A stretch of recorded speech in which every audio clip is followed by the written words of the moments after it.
Apakah kalian tahu? Joan of Arc atau Jeanne d'Arc lahir pada 6 Januari tahun 1412 di Domremy, sebuah desa kecil yang terletak di wilayah Champagne, yang sekarang menjadi bagian dari Prancis. Dia berasal dari keluarga petani sederhana dan tumbuh dalam konteks yang penuh ketidakpastian dan kekerasan. Akibat Perang 100 tahun, sebuah konflik panjang antara Inggris dan Prancis yang berlangsung dari 1337 hingga ke 1453. John mulai mengalami pengalaman spiritual yang luar biasa sejak usia muda. Pada usia sekitar 13 tahun, ia mulai mendengar suara-suara dan melihat penglihatan dari orang-orang suci, termasuk Santo Michael, Santo Katarina, dan Santo Margherita. Suara-suara ini memberitahunya bahwa ia dipilih oleh Tuhan untuk membantu Prancis mengalahkan Inggris dan untuk membantu memulihkan tahta bagi Charles VII, pewaris sah tahta Prancis yang saat itu belum dinobatkan. Pada tahun 1428,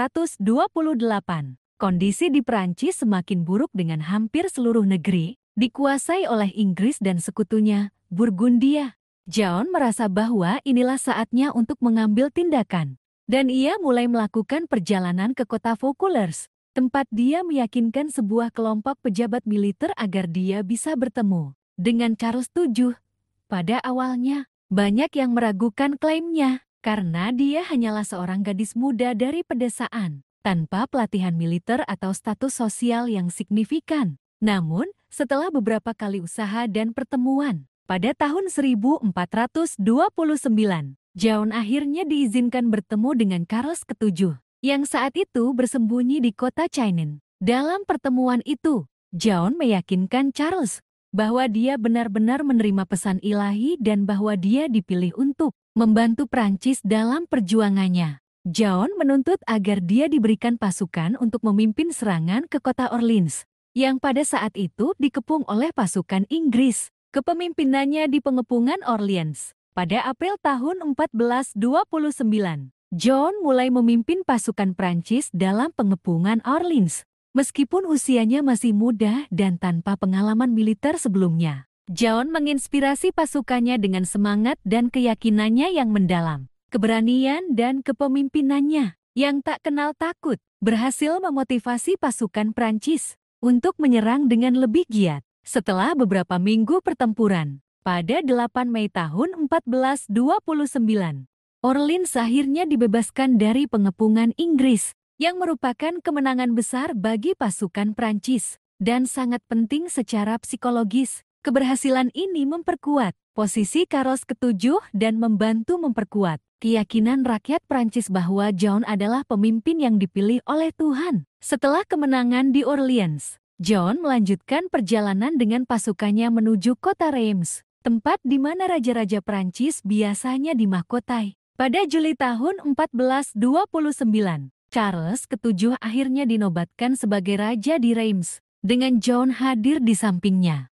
Ini adalah puncak dari perjuangannya, karena dia telah berhasil mengangkat Charles VII sebagai raja sah Prancis, sesuai dengan visi yang dia dengar dari suara-suara yang menuntunnya.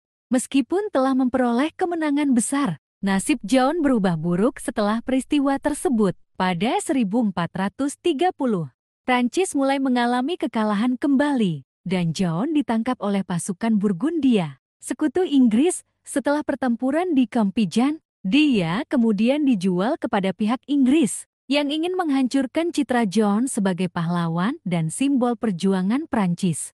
John diadili oleh pengadilan gereja yang dikuasai oleh Inggris pada tahun 1431. Pengadilan ini dipimpin oleh seorang uskup, Pierre Cochen, yang memiliki afiliasi dengan pihak Inggris. Tuduhan terhadap John mencakup heresi atau ajaran sesat, penyihir, dan memakai pakaian laki-laki yang dianggap bertentangan dengan ajaran gereja. Meskipun John berusaha mempertahankan klaimnya tentang panggilan ilahi, dia akhirnya dinyatakan bersalah. Pada 31 Mei tahun 1431, John dihukum mati dengan dibakar hidup-hidup di tiang pancang di Rouen, Prancis, pada usia sekitar 19 tahun. Sebelum eksekusi, dia menghadapi berbagai tekanan psikologis, termasuk ancaman untuk dihukum. sebagai orang yang dihukum karena heresi jika dia menarik pernyataannya. Namun, John tetap teguh pada keyakinannya bahwa dia telah menerima wahyu ilahi yang memerintahkan untuk membela raja dan tanah airnya. Setelah kematiannya, John menjadi martir dan lambat laun reputasinya berkembang. Pada tahun 1456, lebih dari 20 tahun setelah kematiannya, pengadilan kedua yang dipimpin oleh Gereja Katolik di Prancis membatalkan tuduhan heresi dan mengakui bahwa John telah dihukum secara tidak adil. John dinyatakan tidak bersalah dan dibebaskan dari tuduhan. Pada tahun 1920, setelah berabad-abad menjadi simbol perjuangan dan keberanian, Joan of Arc dikanonisasi sebagai santo oleh Gereja Katolik. Hari ini, ia dihormati sebagai salah satu pahlawan terbesar Prancis dan simbol keimanan serta keberanian, serta merupakan contoh perjuangan seorang wanita muda yang menentang semua rintangan untuk mengikuti keyakinannya. Joan of Arc tetap menjadi sosok yang dikenang tidak hanya dalam sejarah Prancis, tetapi juga dalam sejarah dunia sebagai simbol perlawanan terhadap penindasan, keyakinan yang tak tergoyahkan, dan cinta tanah air yang murni. Untuk informasi yang saya sampaikan mengenai Joan of Arc, beberapa sumber yang dapat dijadikan rujukan adalah Joan of Arc, A History, oleh Helen Castor.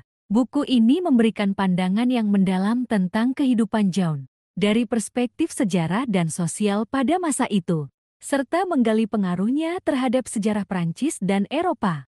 Joan of Arc, The Warrior Saint, oleh Ben Macintyre. Buku ini menceritakan kisah hidup Joan dengan sangat detail, termasuk latar belakang sejarah dan latar belakang pribadi Joan, serta peranannya dalam perang dan pengadilannya. Ketiga, Encyclopedia Britannica. Artikel-artikel di Britannica memberikan ringkasan sejarah hidup Joan of Arc, termasuk pengaruhnya dalam Perang 100 tahun, pengadilan yang dijalani, dan kanonisasinya. Keempat, The Maid and the Queen, The Secret History of Joan of Arc, oleh Nancy Goldstone.